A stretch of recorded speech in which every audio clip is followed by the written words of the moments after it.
நண்பர்களே, நம்மளோட சேனல்ல முதலா ஒரு டெம்பிள் அண்ட் டிராவல் விளாக்ஸ் போடுறோம். நம்ம இப்போ வேலூர்ல இருக்கிற மகாதேவ மலையை போட்டிருக்கோம். நீங்க இந்த முழுமையான வீடியோவை பார்த்தீங்கன்னா கடைசியில சித்தரை பத்தி ஒரு சில குறிப்புகளை நான் சொல்லியிருக்கேன். அதுக்கு நீங்க வீடியோவை முழுமையா பார்க்கணும். முழுமையா பார்த்து இந்த சேனலுக்கு ஆதரவு கொடுங்க. வீடியோக்குள்ள போகலாம். வணக்கம் நண்பர்களே, இன்னைக்கு நம்ம ஒரு டிராவல் அண்ட் டெம்பிள் விளாக்ஸ் தான் பார்க்க போகிறோம். அதாவது வேலூர்ல இருந்து சுமார் 30 கிலோமீட்டர் தள்ளி மகாதேவ மலை அப்படின்னு ஒரு சிவன் கோயில் இருக்கு. அங்க சிவன் சுயம்புவா உருவாகி இருக்கிறாரு அப்படின்னு ஒரு வரலாறு இருக்கு.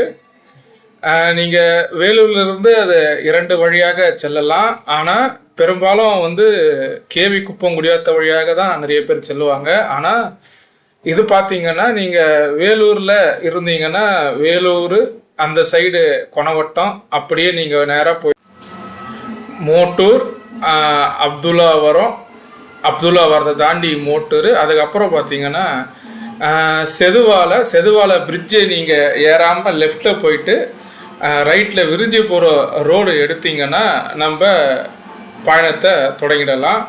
அதாவது விரிஞ்சிபுரத்துலேருந்து கிட்டத்தட்ட ஒரு 20 கிலோமீட்டர் நீங்கள் உள்ளே ட்ராவல் பண்ணுற மாதிரி இருக்கும். விரிஞ்சிபுரம் அடுத்தது பார்த்திங்கன்னா கேவி குப்பம் பஸ் ஸ்டாண்டு. கேவி குப்பம் பஸ் ஸ்டாண்டு நீங்கள் வந்துட்டீங்கன்னாவே அங்கேருந்து சிறிது தூரம்தான் மகாதேவ மலை.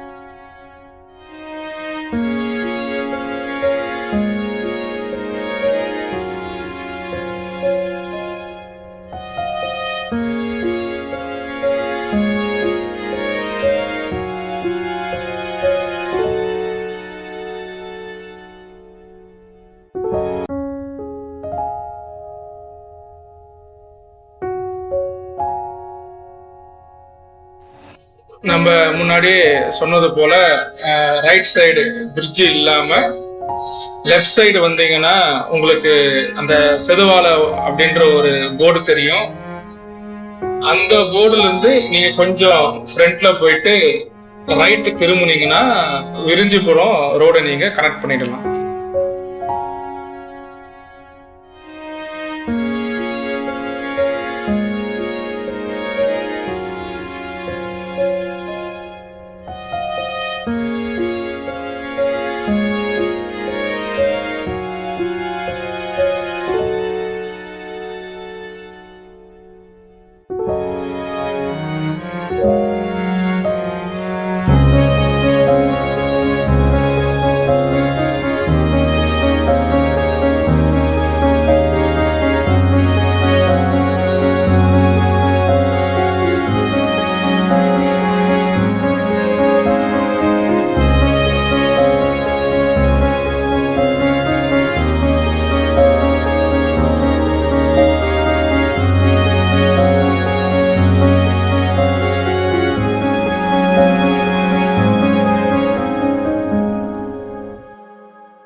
விரிஞ்சிபுரம் கடந்து ஒரு சின்ன பாலாறு ஒன்று இருக்கு. ஆனால் தண்ணி சுற்றமா இல்லை.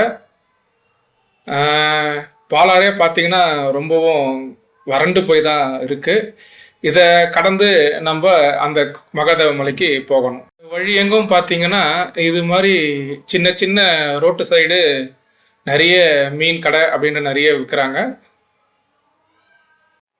இப்போ நம்ம கொட்டாறு அப்படின்னு ஒரு பாலம் இருக்கு. அந்த பாலத்தை கடக்கணும்.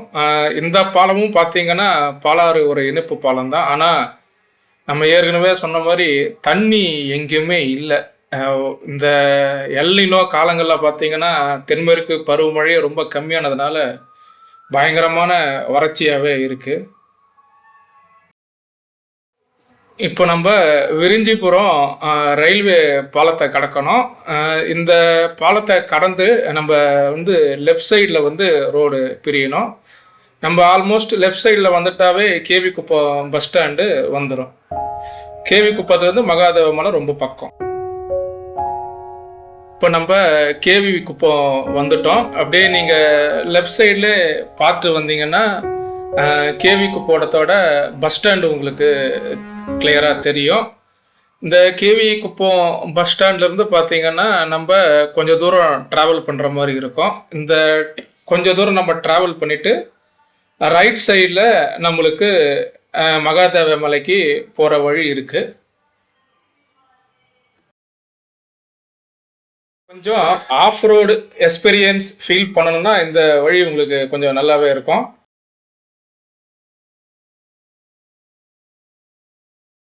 இப்போ நம்ம சொன்ன மாதிரியே பார்த்தீங்கன்னா நம்ம அந்த ரைட் சைடு வந்துட்டோம். இதுல இருந்து நீங்க இன்னும் தள்ளி போனீங்கன்னா ஒரு பெரிய ஆர்ச் இருக்கும். நீங்க அந்த வழியாகவும் போகலாம். அப்படி இல்லைன்னா இங்கேயே உங்களுக்கு முதல்ல காங்குப்பம் மகாதேவ மலை அப்படின்னு ஒரு இங்க இருந்தும் உங்களுக்கு ஒரு 5 கிலோமீட்டர் டிஸ்டன்ஸ்ல நீங்க பயணிக்கலாம்.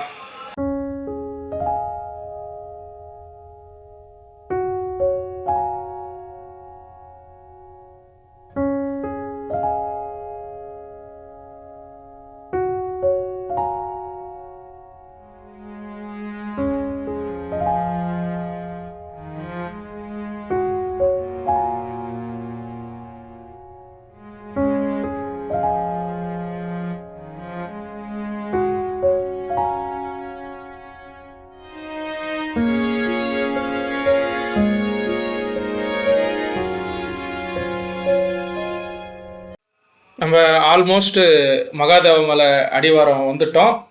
இங்கிருந்து பார்த்தீங்கன்னா சுமார் ஒரு 2 கிலோமீட்டர் அளவுக்கு ஒரு பேவ் பிளாக்ல ரோடு போட்டிருக்காங்க. இதுவே நம்ம இந்த பக்கம் தீர்த்தகிரி அந்த சைட்லாம் பார்த்தீங்கன்னா தார் ரோட்ல போட்டிருப்பாங்க.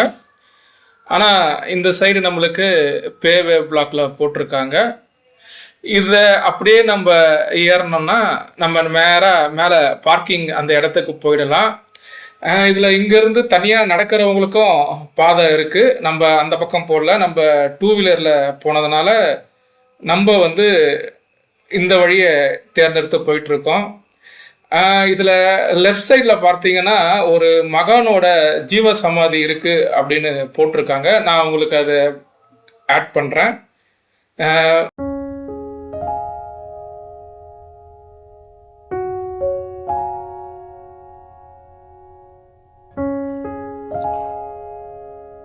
தவ திரு ஸ்ரீ தேவானந்த சுவாமி அப்படின்ற ஒருத்தரோட ஜீவ சமாதி நம்ம இந்த கோயில் ஏறத்துக்கு முன்னாடியே இருக்கு. இதை நீங்க கொஞ்சம் பார்த்துட்டு மேல ஏறலாம்.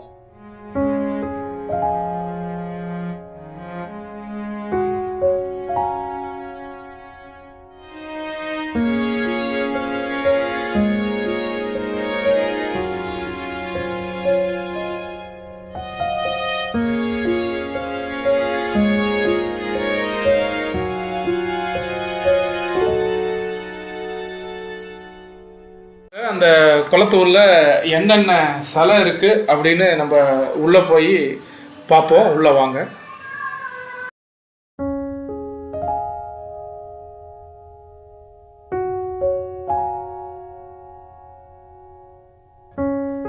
இப்ப நம்ம பார்ப்பது சிவனும் நந்தியும் இருக்கிற ஒரு தாமரை பூல இருக்கிற ஒரு சிலை. அடுத்தது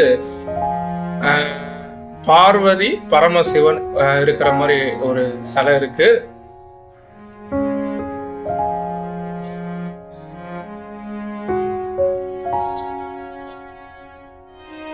பாத்தீங்கன்னா ஒரு ஆஞ்சநேயர், மிக உயரமான ஆஞ்சநேயர் சிலை ஒன்றும் அந்த குளத்துல தான் இருக்கு. அடுத்தது பாத்தீங்கன்னா நம்ம முருக கடவுள். இந்த குளத்துல பாத்தீங்கன்னா இது போன்ற நிறைய சிலைகள் இருக்கு.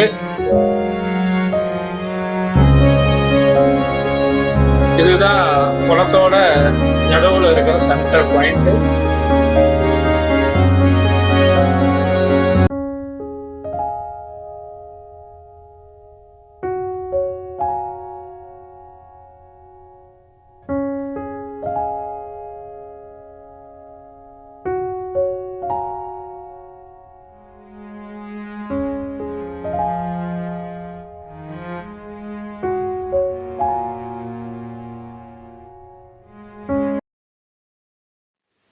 நீங்கள் மேலே அடைஞ்ச உடனே பார்த்தீங்கன்னா ஒரு பெரிய பிள்ளையார் ஒன்று இருக்கும். நீங்கள் அதை வணங்கிட்டு உள்ள மேற்படி செல்லலாம். நல்ல பிள்ளையார் பிரம்மாண்டமாகவே இருக்கிறாரு. இப்போ நம்ம அந்த பிள்ளையாரை தான் வணங்கிட்டு இருக்கோம். அவரை வணங்கிட்டு நம்ம பயணத்தை தொடருவோம். வாங்க. நம்ம அப்படியே இந்த கோயில் உள்ள சென்றோம் என்றால் நிறைய சிலைகள் இருக்கும். அதாவது சுயம்புலிங்கம் அவர் மலை மேலே இருக்காரு. இங்கே போனீங்கன்னா நீங்கள் பத்மாவதி அம்மாள், வெங்கடேச பெருமாள், அப்புறம் நிறைய சிலைகளை வச்சிருக்கிறாங்க. இதில் வந்து பஞ்ச கல்யாணி அப்படின்ற ஒரு சிலைவரை வச்சிருக்கிறாங்க. அப்புறம் பெருமாள் சிலைகள் நிறைய வச்சிருக்கிறாங்க. நீங்கள் இதை உள்ளே போனீங்கன்னா இது எல்லாமே வந்து பார்த்தீங்கன்னா அழகாக இப்போ நவீனமயமாக்கப்பட்ட கிளாஸ் டோர் அப்படில தான் வச்சுருக்காங்க. நடராஜர் சிலை, ஒரு நல்ல பிரம்மாண்டமான நடராஜர் சிலை இருக்குது. இது நீங்கள் போனீங்கன்னா இதை நீங்கள் தரிசனத்தை கண்டு கழிக்கலாம். இதுதான் பஞ்ச கல்யாணி மூலஸ்தானம் அப்படின்னு சொல்கிறாங்க. இங்கே வந்து பார்த்தீங்கன்னா உள்ள ஒரு பிரம்மாண்டமான சிலை ஒரு 5 குதிரையோட இருக்கிற மாதிரி இருக்குது. பட்டு நம்மளுக்கு கிளாஸ் டோர் லாக்கில் இருக்கிறதுனால உள்ளே போய் எடுக்க பர்மிஷன் கிடையாது. நம்ம இதை வெளியிருந்து எடுத்திருக்கோம். நம்மால் இதை முடிந்த அளவுக்கு வெளியிருந்து எடுத்திருக்கோம். பாருங்கள். இப்போ நம்ம பார்க்குற இந்த அழகிய விநாயகர் சிலை பார்த்தீங்கன்னாலும் நம்ம உள்ள அந்த பஞ்ச கல்யாணி அப்படின்ற சிலை பார்த்தோம் இல்லைங்களா, இது எல்லாமே உள்ளே வந்தீங்கன்னா பக்கத்துலேயே நீங்கள் சாமியை தரிசிக்கலாம். பக்கத்திலே வந்தீங்கன்னா அழகிய கால பைரவர் சிலை ஒன்று இருக்குது. இதுவும் நல்ல பிரம்மாண்டமாக இருக்கும். இதுதான் திருக்குள் கோயில் செல்லும் வழி. அந்த கோயில் செல்றதுக்கு முன்னாடி பார்த்தீங்கன்னா இங்கே நல்ல பிரம்மாண்டமான வண்ணமயமான சிலைகளை நிறைய கட்டியிருக்கிறாங்க.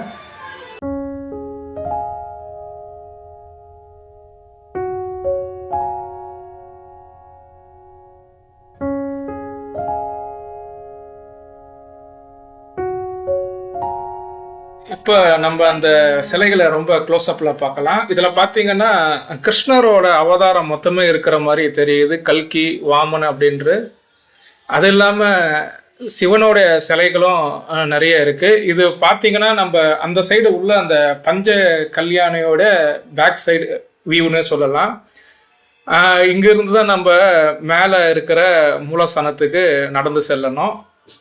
வாங்க. நம்ம கோயிலுக்கு பக்தர்கள் வந்து நம்பிக்கையா வராங்க. அதாவது என்னென்ன தரிசன பலன் அப்படின்னு பார்த்தீங்கன்னா உடல் நலம் மேம்படும் அப்படின்னு சொல்லிட்டு வராங்க. மன அமைதி பெற வராங்க. பொருளாதார தடைகள் நீங்கவும், கல்வி மற்றும் தொழில் முன்னேற்றத்துக்கும், குடும்ப நல பிரச்சனைகளுக்கும் இந்த கோயிலை பல பக்தர்கள் தரிசித்துட்டு வராங்க.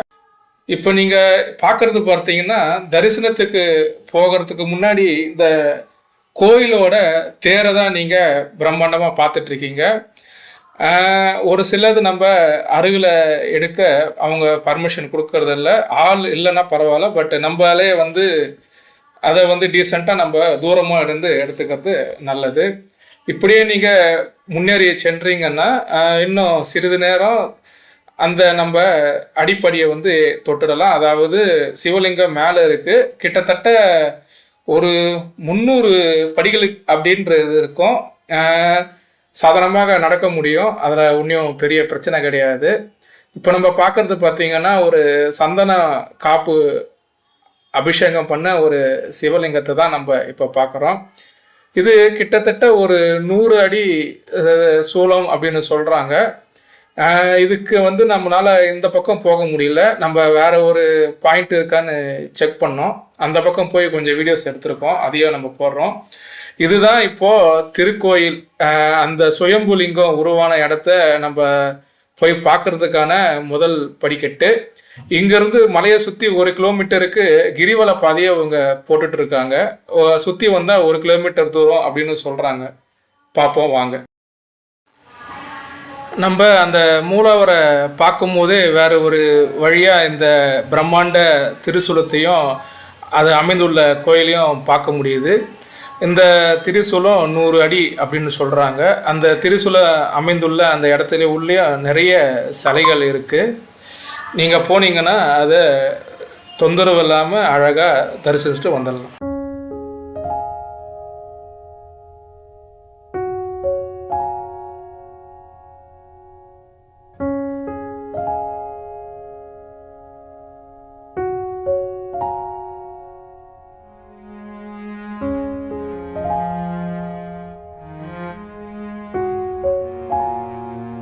கிட்டத்தட்ட இது ஒரு 300 படி இருக்கு. நீங்க மேல அப்படியே ஏறி வந்தீங்கன்னா தர்ம லிங்கம் அப்படின்னு ஒரு சிவலிங்கம் இருக்கும். இந்த லிங்கத்தை நீங்க கிட்ட வந்து பார்த்தாதான் தெரியும். அந்த லிங்கத்தை ஒட்டியே பார்த்தீங்கன்னா ஒரு சின்ன நந்தி இருக்கும். அதை கடந்து நம்ம அப்படியே பயணிக்கணும். இன்னும் நம்ம வந்து நிறைய படிக்கட்டுகள் ஏற வேண்டியது இருக்கு. மேலே வந்தீங்கன்னா உங்களுக்கு அந்த மலையோட வியூ வந்து பார்த்தீங்கன்னா உங்களுக்கு ரொம்ப அழகாக இருக்கும். அப்புறம் கோயிலோட மொத்த வியூவும் நீங்கள் பார்க்க முடியும். அதே போல் மேலே காற்று வந்து பார்த்தீங்கன்னா நல்ல ஒரு குளுமையான காற்றா இருக்கும்.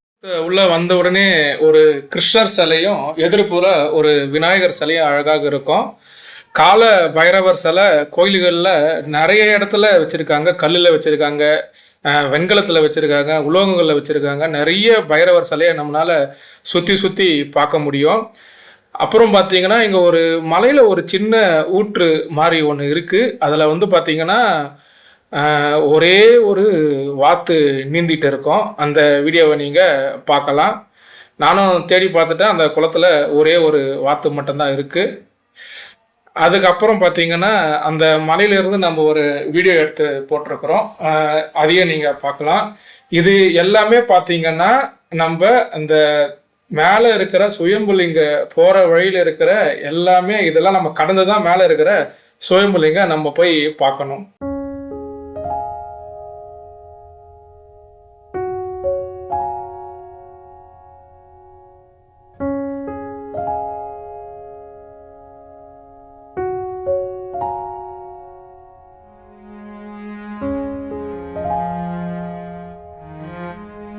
இப்போ கோயிலோட உச்சிக்கே வந்துட்டோம். அதாவது இங்கே தான் மூலவர் இருக்கார். அந்த சுயம்பு லிங்கம் உருவலான சிவன் இங்கே தான் இருக்கார். நம்ம உள்ள ஃபோட்டோ எடுக்கிறதுக்கு அனுமதி கிடையாது. நம்ம ஓரளவுக்கு பர்மிஷன் கொடுத்தா நம்ம அதை நம்ம ஃபாலோ பண்ணணும். இந்த வழியாக தான் நம்ம உள்ளே போயிட்டு மூலவரை சந்திக்கணும். உண்மையிலேயே வந்து நல்ல ஒரு அமைதியான தரிசனம் கிடைக்கும் உங்களுக்கு. நீங்கள் வேலூர் அப்படி இல்லை சுற்றி எங்கே இருந்தாலும் இதை நீங்கள் பார்க்கலாம். இங்கே ஒரு குரங்கு ஒன்று உக்காந்துட்டு இருக்கு பாருங்கள். இதோட கதையை நான் ஒன்று சொல்கிறேன். இங்கேயும் பார்த்தீங்கன்னா நிறைய சிவலிங்கங்களை கட்டி வச்சிருக்கிறாங்க. நிறைய சிவலிங்கங்கள் இருக்குது. தாமரையில் இருக்கிற சிவலிங்கங்கள் இருக்குது. இங்கேயும் விநாயகர் இருக்குது. இந்த கோயிலுக்கு வந்தீங்கன்னா நிறைய சிலைகளை நீங்கள் பார்க்கலாம். இந்த கோயிலோட தல புராணம் அப்படின்னு பார்த்தீங்கன்னா இது ஒரு சிவபக்தர் இங்கே காலாஸ்திரிக்கு வர வழியில் தரிசனம் செய்ய விரும்பினார் என்றும், ஆனால் அவர் வரது தாமதமானதுனால காலாஸ்திரியை நேரத்தில் அடைய முடியல அப்படின்னு ரொம்ப வருத்தப்பட்டதாகவும், அப்போது ஒரு வயதான வடிவில் சிவபெருமான் தோன்றி இந்த மலையில அழைத்து சென்று தனது தெய்வீக தரிசனத்தை கொடுத்தார் என்றும், பின்னர் இங்கேயே எனக்கு ஒரு கோயில் கட்டி வழிபாடு செய்யணும் என்று கூறியதாக ஒரு வரலாறு இருக்கிறது. அதன் அடிப்படையிலேயே இந்த மலை மேல சிவாலயம் இருக்குது. இந்த தலத்தின் சிறப்புன்னு பார்த்தீங்கன்னா நம்ம ஏற்கனவே கூறியது போல சுயம்பு சிவலிங்கமும் நந்தியும் இருக்குது. அம்பாள் காமாட்சி அம்மன் திருநாமத்தில் இங்கே இருக்கிறாங்க. மகா சிவராத்திரி ரொம்ப விசேஷம். அதுக்கப்புறம் ஆடி கிருத்திகை அது போன்றது ரொம்ப விசேஷம். இப்போ இந்த கோயிலை பார்த்தீங்கன்னா மகானந்த சித்தர் அப்படின்னு ஒருத்தர் நிர்வகிக்கிறாரு. அவரை அவ்வளோ சீக்கிரம் யாரும் பார்க்க முடியாது. அவர் யாரு விருப்பப்படுறாரோ அவரை தான் அவர் பார்ப்பாரு, ஆசீர்வாதம் பண்ணுவாரு. நான் இந்த இதுல ஒரு சில கிளிப்ஸை ஆட் பண்றேன், அதை பாருங்க. அதை பார்த்தா ஒரு சில தகவல் உங்களுக்கு புரியும். இப்போ நீங்க பார்க்குற இந்த சிறிய வண்டி தான் மகானந்த சித்தர் அவரை அழைத்து வர வண்டி. இப்போ அவரால் கொஞ்சம் நடக்க முடியும்னு சொல்றாங்க. இந்த வண்டியில் இருக்கும்போது அவர் தரிசனம் கொடுப்பாரு. இதை விட்டு நம்மளை யாரும் அலோவ் பண்றது இல்லை. ஆனால் அது பக்கத்திலே ஒரு சின்ன மண்டபம் மாதிரி இருக்கு பார்த்தீங்களா, அங்கே ஒரு சிறப்பு பூஜை அவர் பண்ணிட்டு இருக்காரு. ஆனால் நம்மளை அங்கே அலோவ் பண்ணல. ஆனால் என்னால் ஓரளவுக்கு கிட்ட இருந்து பார்க்க முடிஞ்சது அவரை. பட் அவரை நம்மள அலோவ் பண்ணலை. அதனால் அவரை தொந்தரவு செய்யாமல் நம்ம தூரம் வந்து கொஞ்சம் பார்த்துட்டு வந்துட்டோம். இங்கே ஒரு பிரம்மாண்ட முருகர் ஸ்தலமும் கட்டிட்டு வராங்க. 120 அடி வேலோட உயரம்னு சொல்கிறாங்க. இங்கே நம்ம ஒரு சிறிய வாகனம் காமிச்சேன் இல்லையா, அது அருகிலேயே இந்த முருகர் கோயில் இருக்கிறதுனால அந்த டைமில் சித்தர் பூஜை பண்ணும் போதும் நம்ம இந்த முருகர் கோயிலை அணுக முடியாது. அதனால் நம்ம அதை கேட்டுட்டு தான் அந்த இடத்துல செல்லணும். இந்த குரங்கு கீழே இருந்து எங்ககிட்ட ஃபாலோ பண்ணி வந்து ஒரு வழியாக எங்ககிட்ட இருந்த பழத்தையும் பிரசாதத்தையும் எப்படியோ சண்டை போட்டு பிடுங்கி கடைசியாக இந்த போரில் ஆஞ்சநேயர் தான் ஜெயிச்சார் என்பதை நாங்கள் சந்தோஷமாக தெரிவிச்சுக்கிறோம். ஒரு வழியாக நாங்கள் கோயிலை சிறப்பாக தரிசனம் செஞ்சுட்டு கீழே இறங்கிட்டோம். இது நம்ம போகும்போது இருக்கிற ஆர்ச்சி, இதில் தான் மகானந்த சித்தர் அவர் தான். இதை நாங்கள் போகும்போது உங்களுக்கு காட்ட முடியாதனால இப்போ போடுறோம். இதை நாங்கள் பில்லரை சரியாக எடுக்க முடியாத காரணம், ஒரு பக்கம் ஒரு பேனர் இருந்ததுனால எங்களால் இந்த தூணை சரியாக எடுக்க முடியல. அதனால் ஒரு பக்கம் வியூ மட்டும் எடுத்து போட்டிருக்கோம். வர வெள்ளிக்கிழமை பார்த்தீங்கன்னா அங்கே ஆடி கிருத்திகையை சிறப்பாக கொண்டாடுறதுக்கான பேனர் நிறைய இடத்துல வச்சுருக்காங்க. ஸோ யாருக்கெல்லாம் விடுமுறை கிடைக்குதோ அவங்க இந்த கோயிலை வந்து தரிசனம் செஞ்சு மகானந்த சித்தரோடைய நம்ம அண்ணாமலையோட சுயமுலிங்கத்தையும் பார்த்து அருளை பெறுமாறு நாங்கள் கேட்டுக்கிறோம். நம்ம சேனலில் டிஃபென்ஸ் விளாக் இல்லாமல் இது போன்ற சில விளாகுகளே அப்பப்போ போடலான்னு முடிவு பண்ணியிருக்கோம். நீங்கள் உங்கள் ஆதரவை தொடர்ந்து கொடுத்தீங்கன்னா ரொம்ப நல்லா இருக்கும். சப்ஸ்கிரைப் பண்ண இது போன்ற வீடியோக்களை போகிறதுக்கு எங்களுக்கு உறுதுணையாக இருக்கும். நன்றி, வணக்கம்.